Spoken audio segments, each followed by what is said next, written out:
Welcome back to Karma Recaps, and today we are recapping episode 4. As always, my name is Aaron Robertson. Welcome here, and I will be your host. And as always, I am joined by an esteemed panel of people from Endurance Past. First, we have somebody who I believe has the perfect experience being, a targeted yellow team for so long and knows what it's like. We have Monroe from Endurance Hawaii. And I'm representing my yellow colors today. I've got a lot of yellow pride here on Karma Podcast episode 4. I'm excited for these guests to get in here. Woo! Next, we have another yellow team member here from Endurance 5 High Sierras and from the show Karma, when she worked on it, Lily. Hi, I'm so excited. We're going to have 4 former yellow team members. The yellow legacy lives on. I'm so excited. Oh, yes. And last but not least, we have from the lovable green team from Endurance 2, and when she was a Survivor Dream Teamer as well, we have Keaton. Hey guys, I'm repping my yellow today. I'm a huge yellow team fan. We aligned with them, Callie and Shep. Never forget. Yes. So, Oh boy. wow. I was really curious as to where we were going to go from that chaotic end of episode 3. So, how did you all feel about how episode 4 followed up from that? The overall thoughts about the episode. Overall, I felt like the chaos had died down. They'd all made their apologies from episode 3, which was wild. It felt, just the feeling was different in episode 4. So it was more calm. But yellow continued getting targeted, so that didn't change. Yeah, it was such a frustrating thing because at the beginning of episode 4, you're like, oh, things I think might change up in this game now. Like they're not going to keep this weird target. And because it almost felt like Monroe's season of Endurance a little bit. Like it got like a little old and a little bullying that they just kept sending the same team. So I was like, oh, yay, we're going to get something different. They're going to stick up for them. They've proven themselves. They don't need to go to the cave again. It unfortunately didn't end up that way. Yeah, No. Look, they're coming back from the cave the second time. You know that awkward moment when you're coming back and everyone's cheering and you're like, yeah, let's go to bed. We'll talk about it in the morning. That's how I'm sure. I love to know how these two are feeling because, they went up there with one coin. And no one even gave them a darn coin. So then you come back and everyone's applauding. It's a tough road back. So although they tried to keep their chin up and send positive vibes out, if they might have been feeling a little raw, I don't blame them. Mm-hmm. Oh, absolutely. So let's go back to after that campfire. We go to the next morning and we have the lovely Avon describe the dynamics of the camp. And it seems that per this episode title, love is in the air. Oh, teenagers. They're so sweet. I mean, Lily and Monroe, I don't know if you guys had like showmances on your season. Our season did. Yeah. I know you had one, but like our season did, but it wasn't the main part of the storyline. So it's so funny and so cute that like there's so many little couples within this cast, and I love it. I think this is the reason too why these kids, because a lot of these couples aren't on the same team, and I think that's it allows them to keep it a game and not make it personal because they actually kind of really like each other on maybe more than a friend level. Mm-hmm.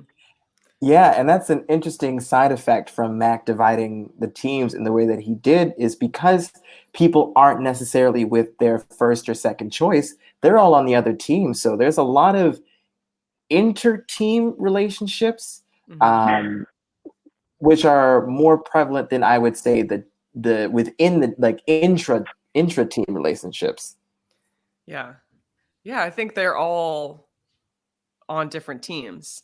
But yeah, I remember walking to the interview with Justin one of the days, and rumor had gone around that we're asking questions about crushes, and he's like, "Lily, I'm not going to talk about what you think I'm going to talk about." I'm like, "Okay, like we'll see." And so we didn't get to it that interview, but the next day we had an interview with him too, and he's like, "I think I'm ready to talk about what what you want to talk about." I was like, okay. And he went ham. I mean, he was very open about it, like even talking about how his mom said stay away from the girls and everything. I thought that was so cute. So let's go down the line of the couples that Avon highlighted here. So first she talked about Aaron from Red and Ariana from Blue. Adorbs. I would ship that.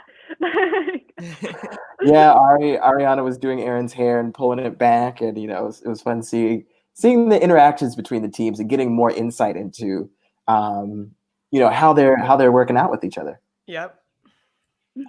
Next we have Huck from Gray and Skyla from Purple. This one is so cute. And Lily, this is one of my favorite lines from this episode was when Huck said, "I will neither confirm nor deny." And I know that is like a term used in production a lot when you're trying to you can't really answer a contestant's question because it has somewhat to do with production. So it was so funny that he then turned that phrase back on you guys. Exactly. I was like, oh, Huck. Because they were constantly asking us, "Oh, is there a challenge today? Is blah, blah, blah." And we would always say, "Cannot confirm nor deny."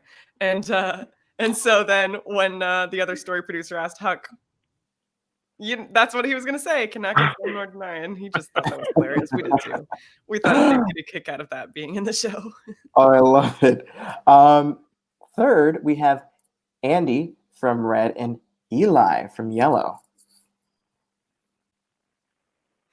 I mean, this flame was over, it seemed like, as soon as it was mentioned. So hope we'll see if they're still working out after the show. Who knows?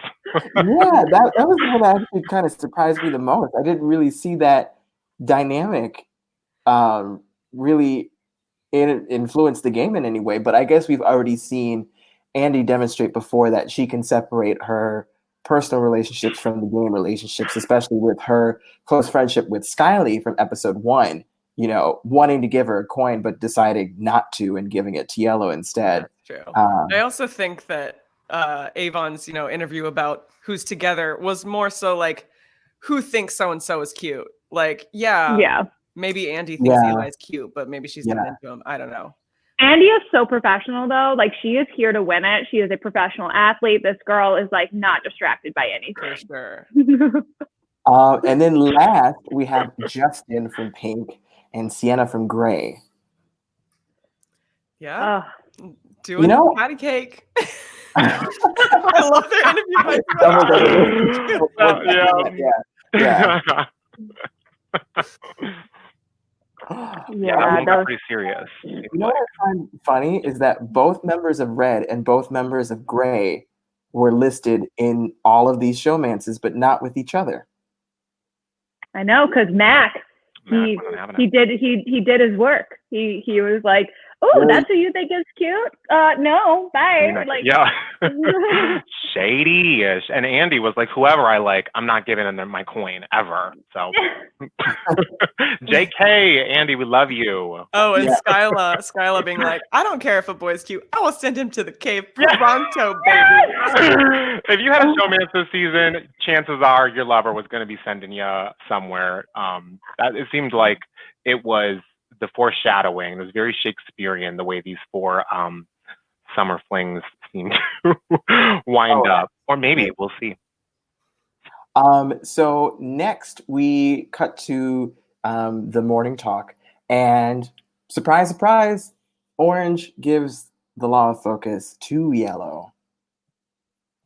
Yeah, I was definitely expecting that. I mean, they were really good friends and went through a lot together, and you could tell that Ilya and Presley, I mean, they almost wanted to be partners in the episode before that. So they asked Michelle to allow them to be partners in the episode. Also, I feel like Presley, at the end of the day, was running that team. I feel like she, especially after everything that Adrian did, and I'm sure Presley was just like, we're giving it to Yellow and I don't care what you say. Like, I could just see her like being like, sorry. But I it think was that really, it probably wasn't hard to convince him because he loved Eli too. Like they were best friends too. Yeah. So he probably wanted Yellow too. It was so nice though too to see. I felt like Adrian's letter what really showed us that he learned something from this experience and truly grew. And it was really cool to hear those words from him. And proud of him. He said, I'm sorry I treated you as players and not as people. And I think, I mean, he was able to see that the very next day, you know, after getting eliminated and realizing that. So once again, the perspective of these kids, incredible. They're adults, man, or they act more adult than a lot of adults I know. Yeah. And before we go to the challenge, I just want to cover Jack's strategy that he implements with Skyla. CAS, cover all spaces. Wherever you are having a conversation, purple will be there. Off in the woods, purple will be there. Walking in the cabin, there's purple. Mm-hmm. This is such a Boston Rob thing. It's literally like the Boston Rob saying, like, nobody can go away and like go away from camp. It's him monitoring, telling people, but it's like the sweet Jack version of Boston Rob. Like he's just like, we're just gonna kind of like walk into conversations and just be the nice purple team that are not threatening that we are.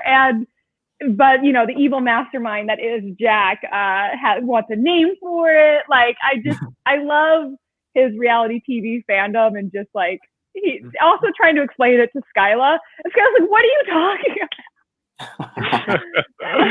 Their dynamic is hilarious. I love their dynamic. It is so funny. So next, we're going to go to this challenge here, which is called Fill and Spill, where one partner will be holding up a seesaw, and then the other partners will be tossing bags into the team of their choice. If enough bags fall into the basket, the person will be lifted up into the air and will have to hang in the air for as long as they can.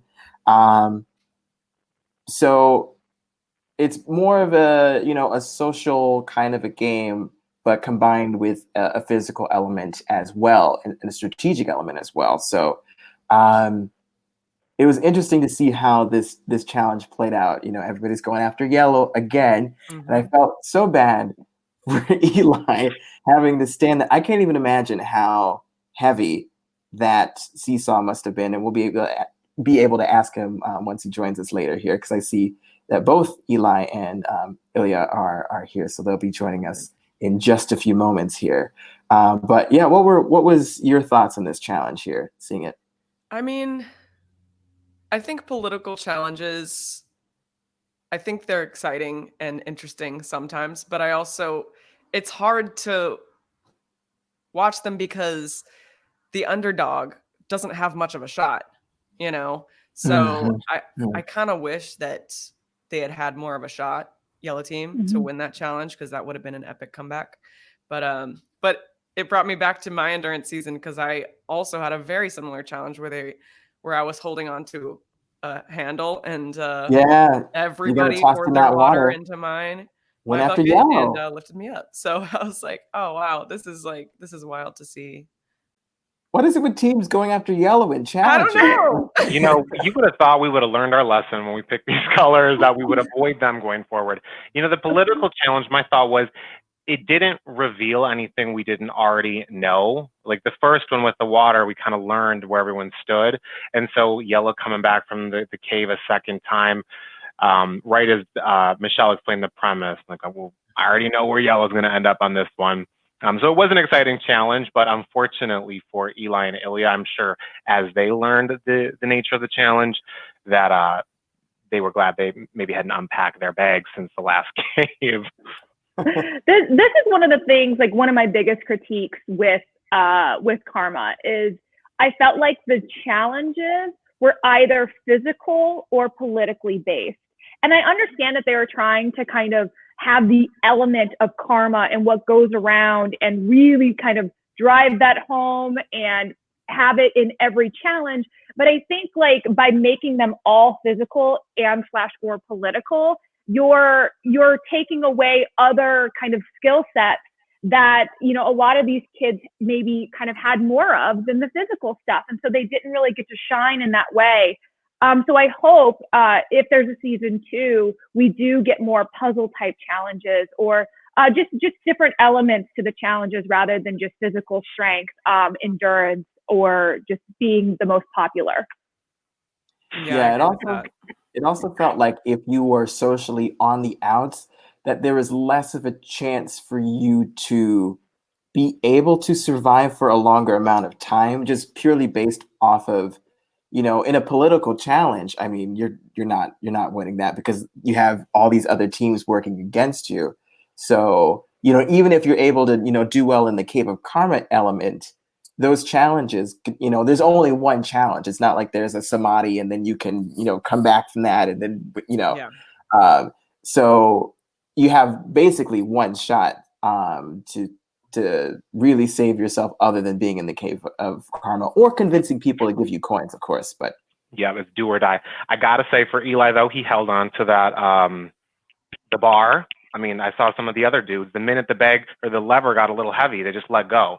Eli was toughing it out, so I gotta respect, in true Yellow fashion, just a tough dude on the team as usual.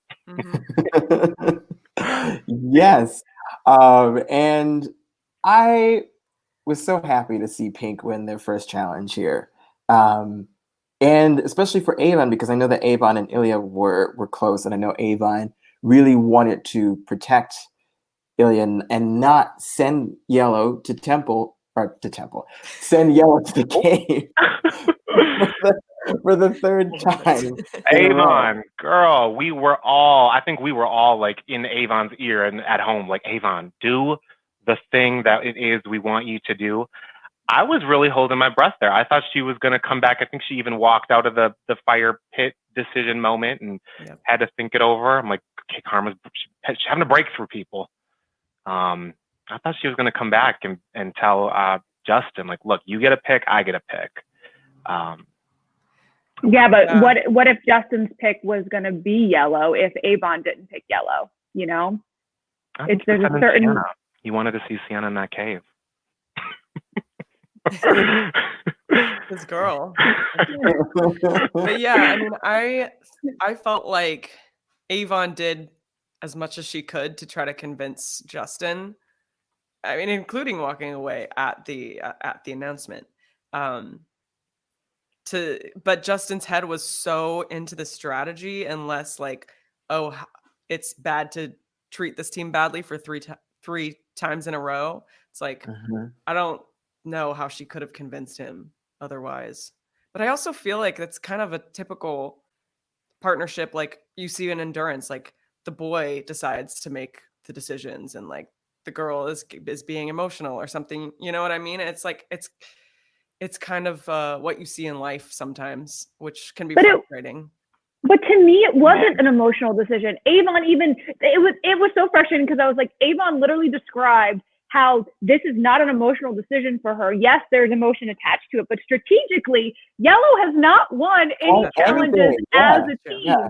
So strategically, why would we get rid of them? Like, when we have a chance to get rid of teams that have been doing better in challenges. You're right. And I just think I mean to say being seen as making an emotional decision, whereas maybe not, you know. Well, and that kind of made me mad that Justin said that, of like, Avon's playing emotionally.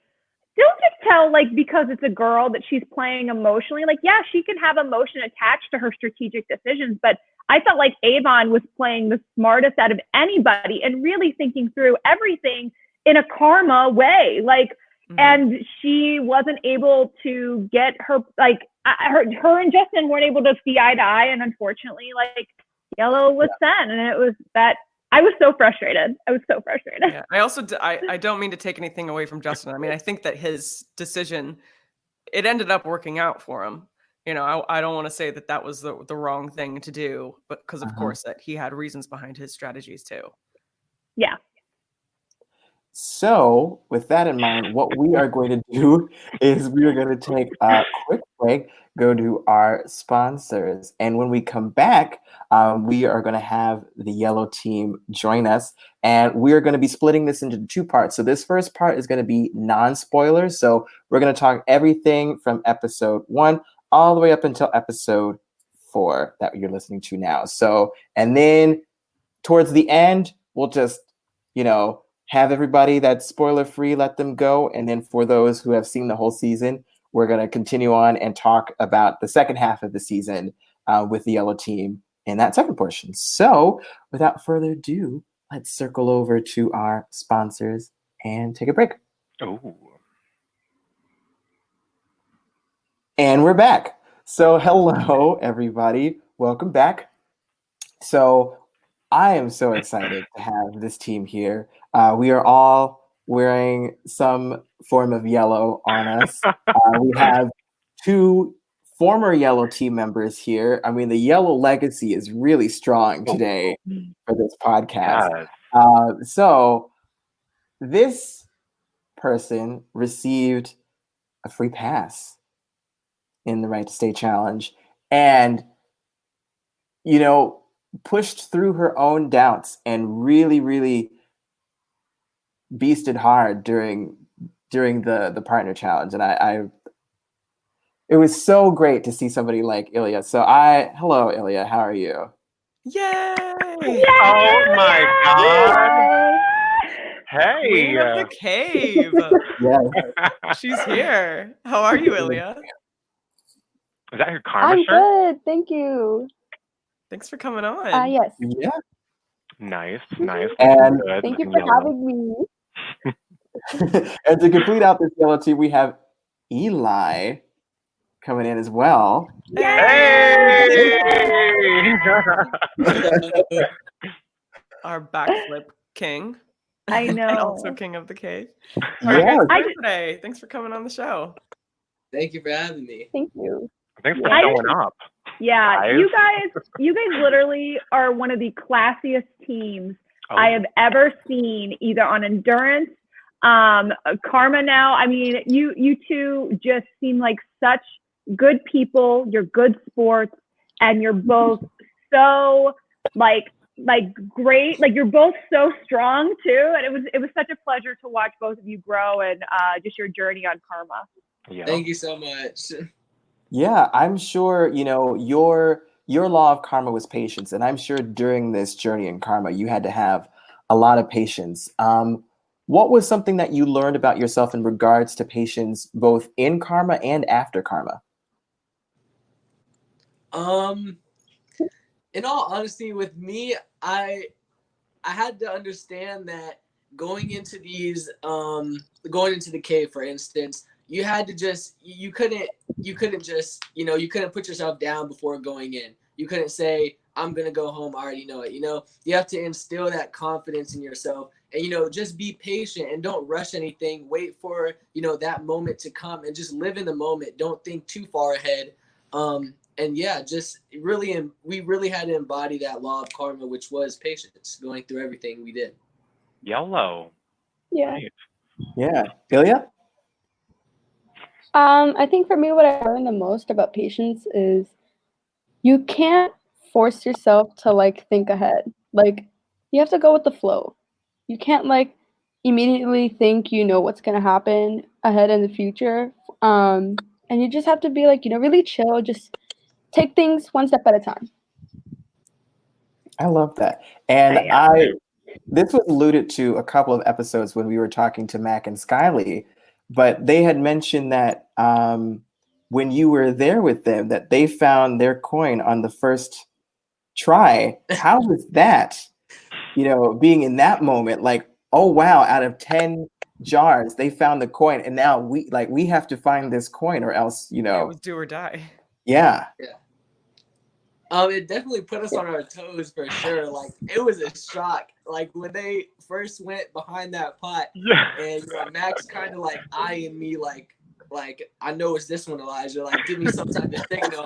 I'm like, oh my goodness. So then they make their final choice, and I look at Ilya and I'm like, Oh man, let's go. Come on. Okay, so this is one of the first things I said to Keaton and Lily and Aaron when I was watching the show. We were group texting, but when the other teams were picking, my first thing I said to them, like, I would turn around. I would make me and my partner, we would face the other way. And I noticed towards the end of the caves, teams started doing that. Did that ever cross your mind since you guys were in the cave the first pretty much half of the show? No. Lily's like, no, we were looking them dead in the eye.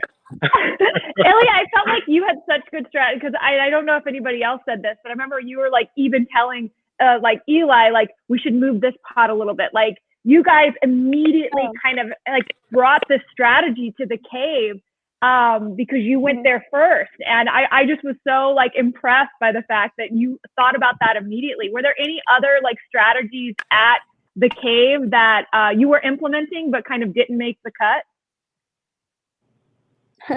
Yeah, I just was playing by like what I would do and what I thought would be smartest. Okay. We saw Presley, she was like feeling the energies. I'm thinking this girl's getting too much mountain fresh air at this point. So she was holding the thing over. What do you guys think about that? Oh yeah, when you went in the cave, weren't you also like making sure you eyed the pots before the other team hid the coins, and then so you memorized where each pot was on the stump, right? Yes. I actually had another strategy. Go ahead, what was it? I had another strategy that I used to do. I would take my finger and I would measure like the distance from where the pot was originally. And so I kind of did that on my own. Like, when no one was looking, I would try to measure it and see. And I guess that kind of helped me a bit. Oh. Nice. Eli, what was your hidden trick? I remember. I mean, in all honesty, really, I really didn't use strategy in the cave because to me, going into the cave, it was more a chance of karma, you could say. So for me personally, I didn't really go in there, trying to form strategy to win, but I always like supported Ilya, and like I literally was just like, yeah, that is smart, because she did really come up with some good strategies on how to get in and get out safely. So anything that she came up with, I was just like, you know what? Yeah, that's a good idea. I'm gonna piggyback on that too, and we can do this together. Oh my god, love that, you guys. You guys are both such a unique team. What made you want to try out for this TV show and ultimately decide and agree to do it? Ilya? So for me, I actually thought it was a summer camp at first. It had said Extreme Summer Camp, and so I was excited because I've never done a summer camp before.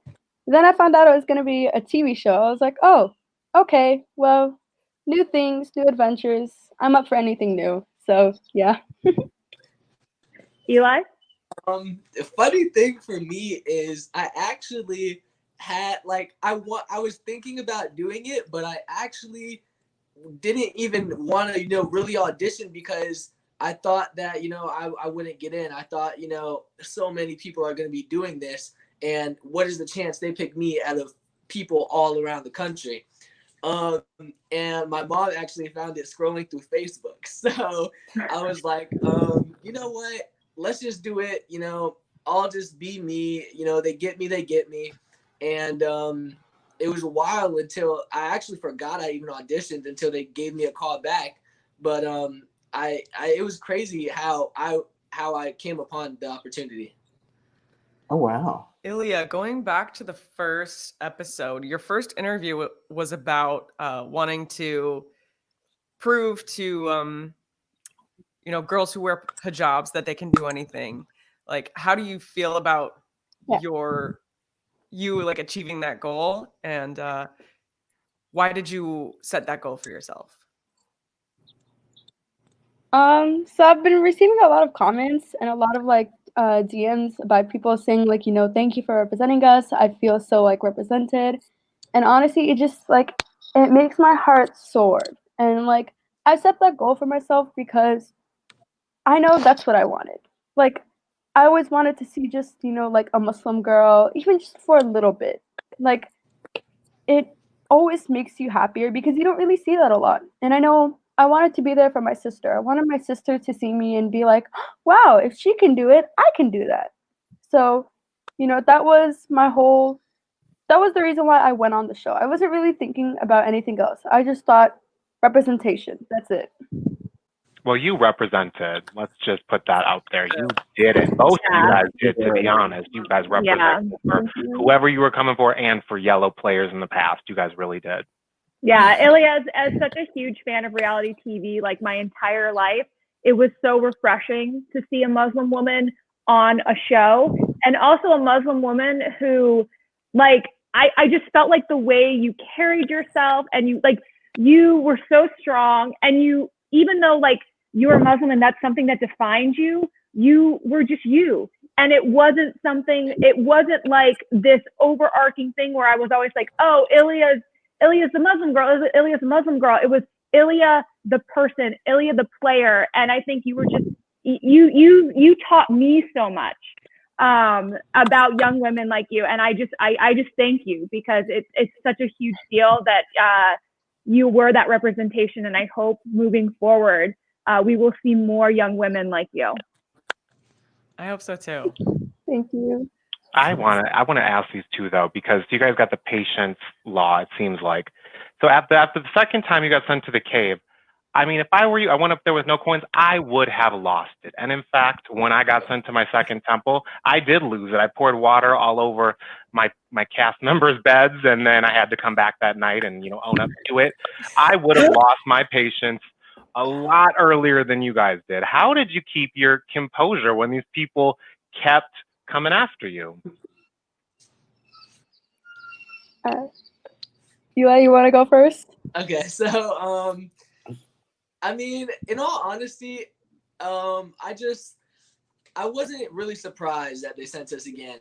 There's always so much buildup before that final decision is made, but each time a team was sent to the cave, everybody kind of had the idea who's going. So not only did that give us a little preparation, but also me and Ilya kind of just like, we had our disagreements for sure, but like we also knew how to get over those and come together to where it's not, oh, I'm going to the cave. It's no, we're going to do it and we're going to do it together. We can't sit here and pity party ourselves. We got to be patient, like our our law of karma is.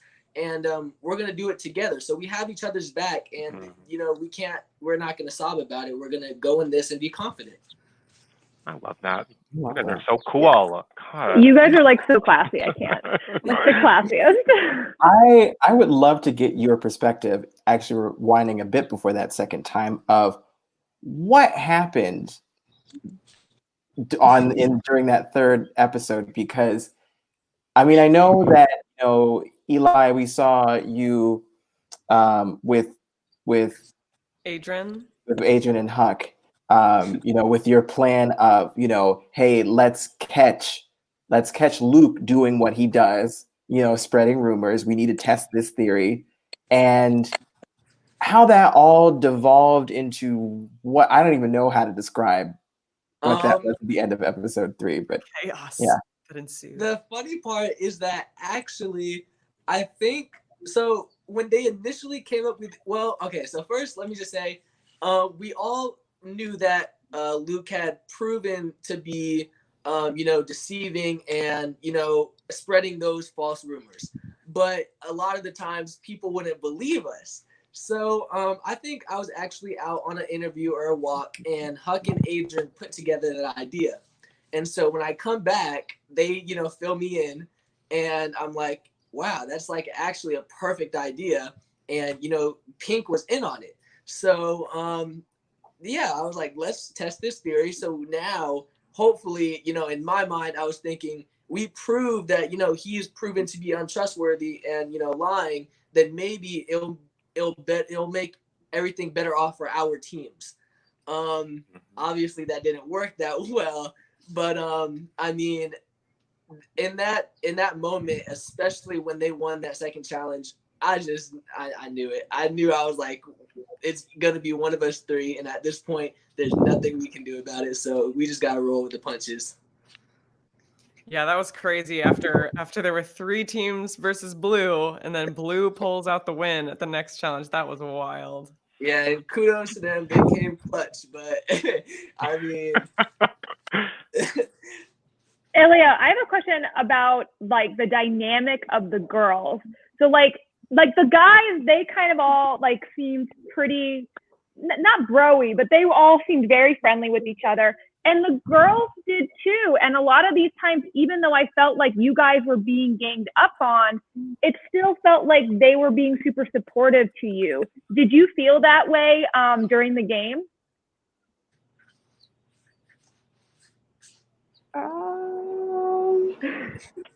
Wait, what do you mean? Sorry. Like even though they were targeting you as a team, did you feel like they were still supporting you as a friend? I do think that they were still supporting us as a friend. Like, I mean, I guess there were my moments where I did have some doubts about, like, I thought it was definitely based off of friendship since a lot of the other girls were closer. But when it comes down to, like, thinking about friendship, I do think they were still supporting me because all of them were like, you know, I remember Luke, he told me, he was like, you don't need to prove yourself on the show. You've already done enough to prove that, you know, you're really strong and that, you know, you've definitely proven to hijabis worldwide that they can do anything. And they were definitely supportive as friends. That's awesome to hear. Ilya, I also want to ask your perspective on that, the chaos of episode 3, because there's a moment where you and Presley, you know, are saying we're going to the cave because of our partners, and like, Presley wants you to become her partner, and well, obviously we see later in the episode you guys reconcile, but like, how do you look back on that moment? Do you think you were kind of how do you look back on that? I mean, that's the moment I regret the most. I lost it completely, and I think my tipping point was when like Luke barges in and like I'm trying to comfort Presley while she's crying, and Luke is just like, both of you are leaving. Like Ariana comes in, she's like, I'm sorry, but both of you guys are gone. Like, you're done. And I remember just being so mad because I'm trying to comfort Presley because her partner was being not as nice in the moment. And so I lost it, and I was like, that's it. I was like, I don't want anything to do with my partner anymore. I want to be partners with Presley. Looking back, I definitely think that was like just a moment of anger. And Eli and I, we bonded after that. We talked about it, you know, and I think we grew a lot closer. So I am thankful it did happen. Yeah, I actually think that scene where you two are kind of apologizing to each other was one of the most powerful scenes of the entire series, because you know, you had just had such a strong disagreement in a chaotic moment, and all of a sudden you came back together and you became one entity again. And I like to see that. So good job. Yeah. So wonderful to see. You could have turned on each other. You guys could have turned on each other and resented each other through your experience, but you had a choice and you chose not to, and that's a good thing. Yeah. On the flip side, what was your favorite moment, both of your favorite moments from Karma? And it could be anything. Oh, well, for me, I definitely have to say a lot of like there's just the stupid, silly kid things we just do off camera when not filming. I mean, we would just literally run around. We'd be up and down that hill, just playing games, hide and seek, at night, stargazing.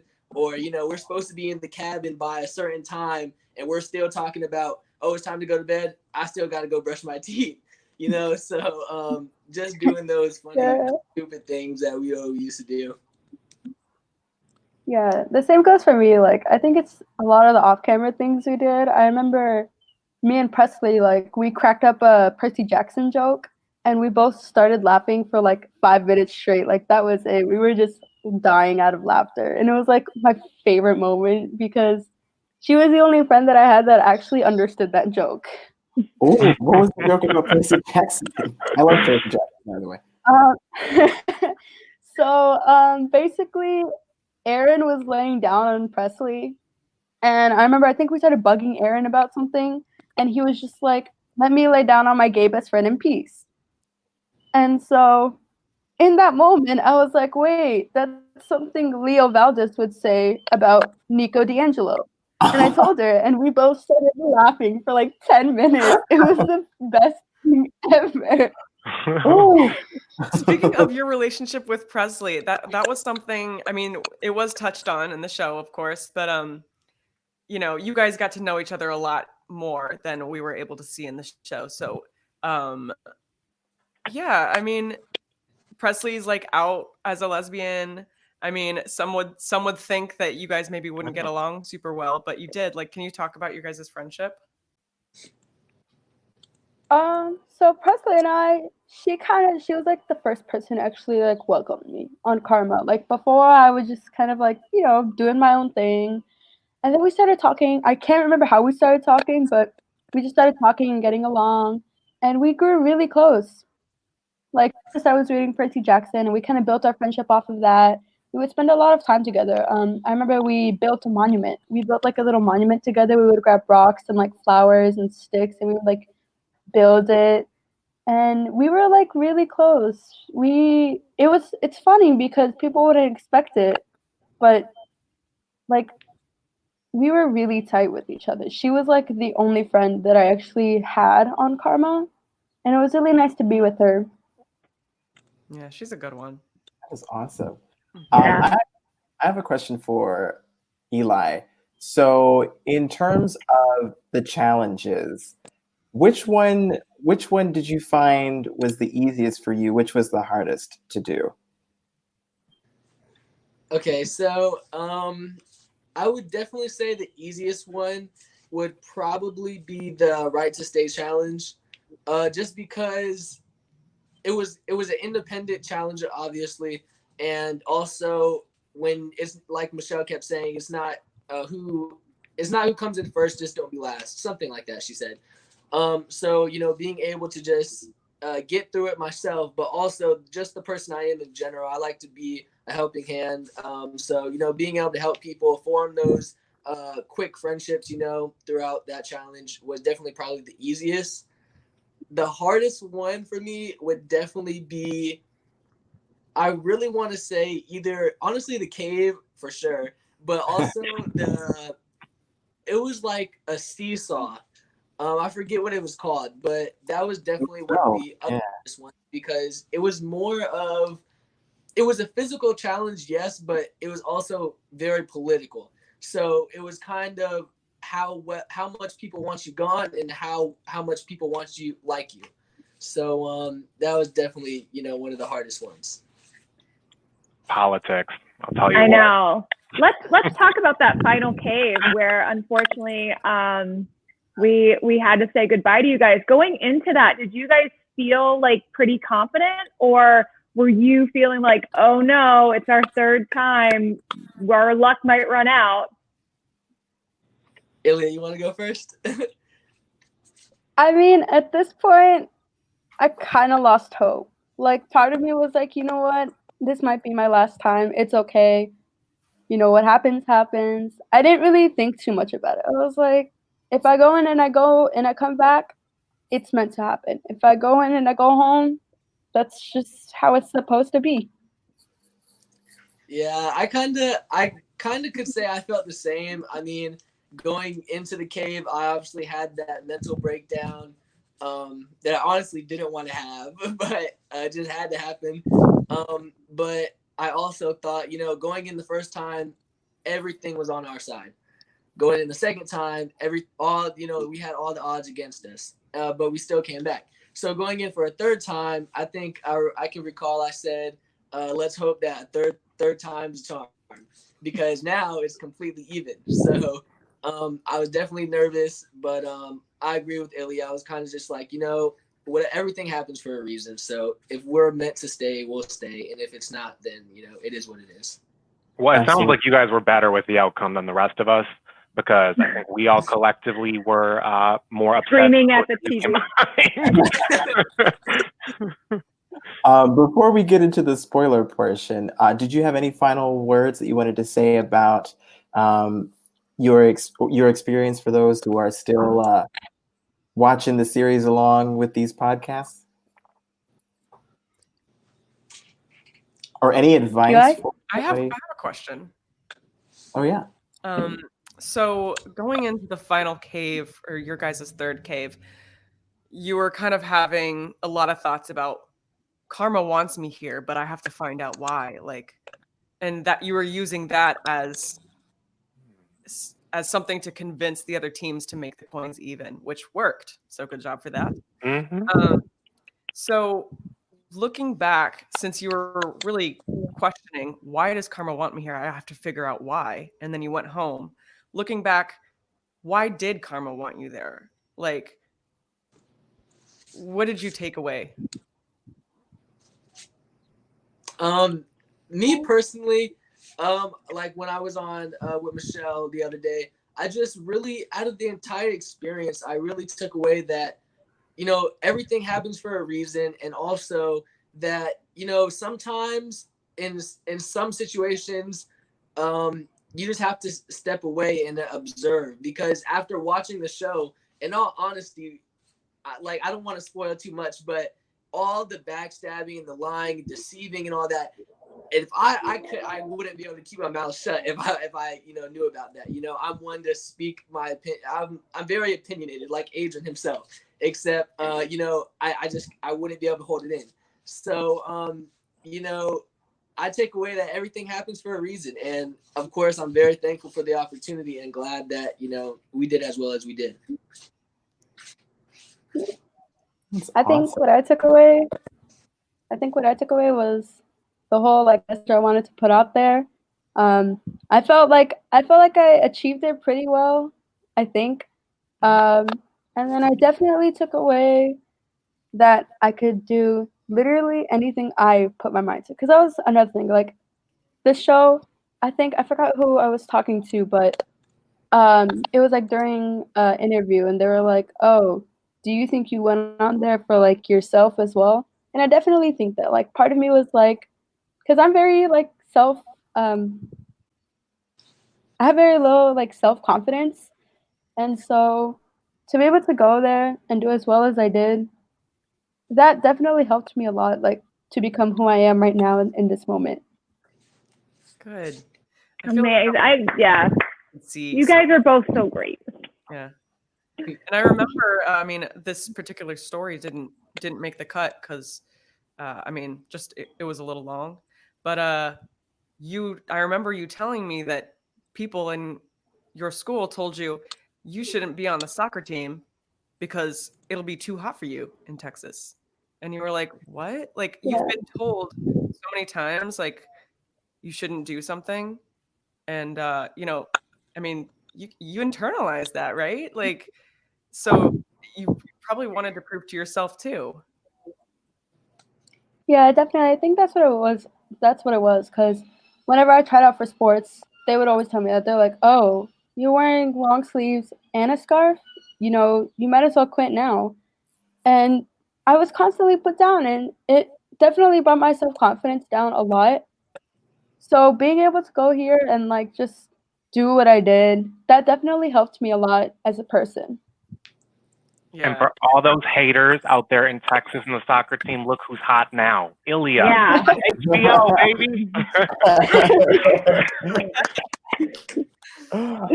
Where can people find or follow you if you would like them to? My Instagram is just ILLYA _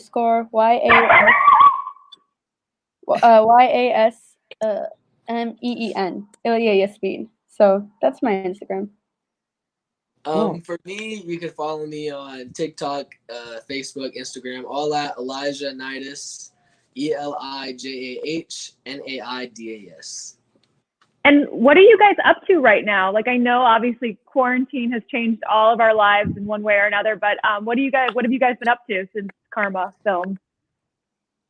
Well, I'm from Florida, you know, so I'm going to the beach. You know, I'm not out there a lot, but you know, I'm just hanging around the house, staying active as much as I can. I love to go to the beach. I actually have a skimboard, And I tried it for the first time the other day, and I fell a lot, but it was just pretty fun and cool to get out the house, just try something new.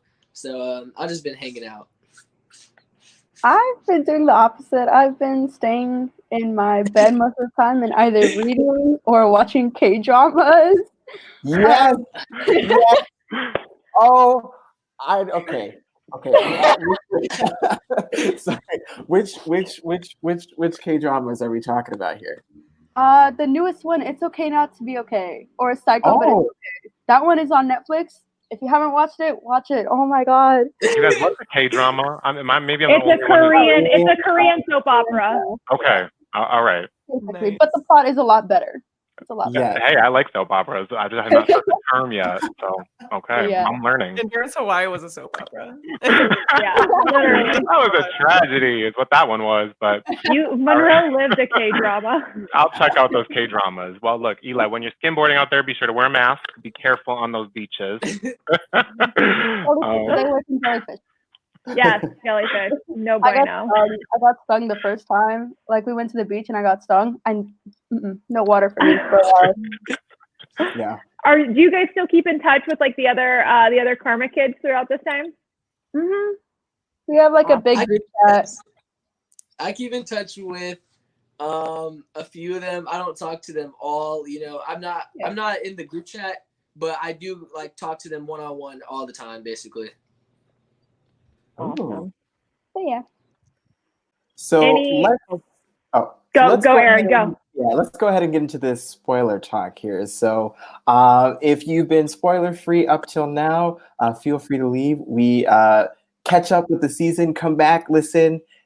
And if you have watched the season, get ready because I'm so excited for this part. So insert spoiler song here, warning. Okay, spoiler warning. Okay. And so I wanted to ask about what it was like sitting there in that final cave, watching everything go down. What was that whole experience like for you all? You right? Okay, I'll go. For me, it was kind of upsetting, and you know, it really made me want to just like literally go over to Huck and be like, yo, where are the coins at? Like, at least narrow it down for me, because like, you know, they go, they miss, we find, or however it goes. But I was just sitting there thinking like what is going on? We literally beat the odds 2 times in a row. Now it's literally even and we can't find anything. So it was kind of honestly upsetting for me, but I also didn't let that, you know, affect me that much. I just, you know, tried my best going on. Yeah. Yeah. For me, I guess. Oh no, you can. Oh, yeah. For me, I remember I was just like, when we didn't find it like the first couple of times, I was like, okay. I mean, that's what I like really lost it. I was like, whatever happens at this moment. Like, I didn't really like think too much about it. I was definitely disappointed because, you know, it's always nice to go back, but I was like, I mean, I try to take away like the small good things about being able to go home. I was like, you know, hey, I mean, at least I get to be with my family and like, you know, but it definitely did break my heart having to go back home. So when you guys went home, you must have been home for like a week, and then did you get a call that you were going to come back for the finale? Yes, the crazy part is me and Ilya both took a morning flight, Yeah. I believe. And we get to our gate, we're on the same plane, and here comes JD and Cooper walking down the hall. So we're talking to them, and they're like, hey, we might be having you guys come back, but obviously, you know, you're gonna go home first and we'll keep you updated. So when we get to the next airport, my mom gets an email that says, you'll be coming back on this day at this time, and it's literally 3 days later. So, so we came home, and we were home for 3 days, and the Then the next day we took 3 flights all the way back out to Wow. Wow. Were you guys surprised to see who was in the final 2 when you got out there? Who were you expecting to see when you got there? I don't know. I remember definitely expecting purple. I was like, I'm pretty sure it's probably gonna be purple, but yeah, I was expecting purple too. But any other team, I wasn't really, sure of who would get there. Interesting. You guys both felt very strongly that purple was going. I didn't think they were. I counted them out the minute Jack walked back in the thing. I was like, No. I didn't see that one Oh, coming. no. So you guys saw something that I, as a viewer, completely didn't pick up on. Who were you rooting for? When you got back, was Pink still in it since that was the day before? I think so, yeah. And I think it was the day. It was either the day we got there or the next morning at the hotel that we knew Pink was going home. Yeah. Can't remember. So in that, so when you guys are like sitting in that final cave watching purple and red go at it and try to figure out this puzzle, so were you rooting for one over the other a little bit? I think Me personally, I wanted red to win. I really wanted red to win. Okay. Yeah, you gave your hint to red. Right. Yes. yeah. I think I kind of remember I was for both. I was like, oh, whoever wins wins. I was excited. I probably kind of wanted purple to win just a bit more, but yeah. Awesome. It's Well, interesting. I guess it depends on who, what strategy you like more: winning challenges or being mentally strategic behind the scenes. Right. So Also, Yeah. speaking of that, did you know about the lie that Purple had put about you and Green being in an alliance together? Nope. No, I We didn't. had no idea. Watching the show back and figuring that out while I'm at home on my TV, I'm just like, oh, if I would have knew. Little liar. What he Like, was. it would No. have been a full spin out because that's like I said, I'm just very opinionated and I would definitely have to speak my mind on that. But we had no idea, and I was actually kind of in shock when I did see it on my home TV that's what happened. Yeah. Wow. It's definitely a shock to see. I was like, why? I guess that explains why Huck was like all questioning us when we had got in. So I remember I was like, why is he asking us? Is he asking everyone this? That's what I remember going through my head. I was like, is he asking everyone this? I was like, what? But yeah, it was definitely shocking to see. Well, any final thoughts from you guys before we have to say goodbye? I just want to say, in general, Ilya, you were obviously an amazing partner. I tell you that every day we talk. But I just want to say that, the entire Karma experience was, is truly life-changing. I mean, not only are you out there away from family, but it really brings you, it kind of shows you what the real world's like. What world is like, once you're out there with no phones, no parents, you're having to solve these problems, with each other. You have to talk things out. You have to keep your cool, while also, maintaining, your personal integrity and, standing your ground on certain situations. So, I took a lot away from it, and I'm really thankful for the entire experience. And Ilya, thank you for, just dealing with me sometimes when I was crazy. Yeah, I mean, it's the same thing for me. I think, honestly, I want to thank Eli for being really patient with me because I know I'm a lot to take in. Like, I'm definitely very shy, and so I'm surprised we grew as close as we did, and I'm really thankful for it because it's very comforting. He was like the entire time, like, that's the reason why I kept on going on. Whenever he would be there to comfort me, I was like, you know what? I don't need to be afraid. I'm not alone. I have him by my side. And with him, like, I felt unstoppable. Like, he was the reason why I felt like I could do anything. I was like, together, we can do anything. Like, he definitely was the best partner I could ever ask for. And Oh, You know, don't do that. You guys, I'm getting the chills over here. Oh, but yeah, regarding the experience, it will definitely bring out your true self. That's what I will say. Like, it'll unlock who you are. And that's what happened to me. Like, it unlocked so many doors that I didn't even know existed.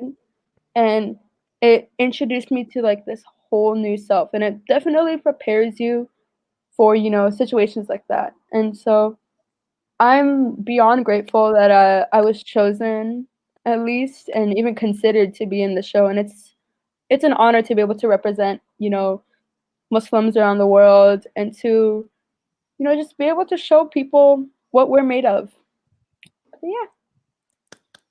okay. To the yellow One more team. thing. Yes. Yes, Eli. Yellow team. Yes. Hey, hell yeah. Heck yeah. The yellow shirt just fell down. And you guys didn't even know, like, oh my god, because I didn't even tell the cast like that I was on endurance. So Yeah, you guys I was didn't even someone know else. I was yellow, and I also got 6th place. It's crazy. I know, yeah. She told me and I was like, I lost my mind. I was like, You couldn't tell. You couldn't just like that girl seems cool. Like she You couldn't we all definitely. thought feel it was the someone yellow else. aura emanating from my body. We all thought it was someone else. I remember we all thought it was this other person, this other story producer. And he kept on telling us, no, it wasn't him. But we were like, mm-hmm. So we were all really surprised to find out it was Lily. Well, JD had Yeah. told them it was someone, so they were guessing. Oh, that's fun. That's fun. So yeah. anyway, it's been so good to have you guys on and hear all your thoughts and just talk to you. You guys were Yeah. amazing on the show, and everybody loved Thank you for having watching your us. journey. Yeah. Thank you so much for having us. Thank you guys. Keep in touch, and we wish you all the best of luck. We can't wait to see where you guys are gonna go because the classiest team ever. I swear, you guys are the best. Thank you so Thank much. you. Thank you so much. Bye. Thank you. Bye, guys. Bye. Oh wow. Oh, They're I love- so I love wonderful. both of you so much. It's really wild. So supportive of each other and so Yes. determined to like make a difference. I in the know world. they really seem like they like each other. That's Yeah. like I mean, not all the teams do, but there was something about them where it's like, no, these two are going to be like friends through into college and into adulthood. That was, you could just tell with those two.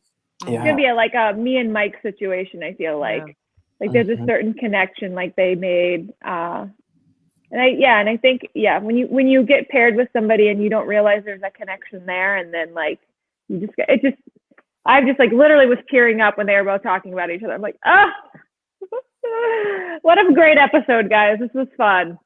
Team. And as always, it has been such a pleasure podcasting with the three of you here. So where can people follow you? Oh, Can I you go guys first? can. Can I go first this time since mine Go is for it. so relevant? Do it. So if you guys Do want it. to hit me up for tech services or just to have a connection on LinkedIn, my LinkedIn is Monroe Jordan Garrow. Send an ad. I have gotten one LinkedIn connection. His last name's escaping me, but Evan, thanks for contacting me on LinkedIn. Yeah. Keaton, you can go next. I have a plane above me. Oh, okay. You guys can follow me all over the interwebs, just at my name, at Keaton Markey. Yeah, and I was so excited to find out that this morning Jack's mom started following me. So Jack's I mom feel like it's started a new following level. Yeah. Wow. I was Not a very fan. excited. I can't wait to talk to Jack and tell him how much I nerded out when his mom started following me. No, that's hardcore. You can follow me at my regular Instagram, Tiger Lily Brown. I'm also on Twitter at Lily27sings. And also I have a singing Instagram, Lily27sings. And also I'm running the unofficial Karma Instagram, which is at Karma on HBO Max. Yeah. Awesome. And so you can follow me on Instagram at TheOrangeAA or on Twitter at AARobertson94. And with that, thank you all so much. And we shall see you back for episode 5. Bye. Bye. Bye.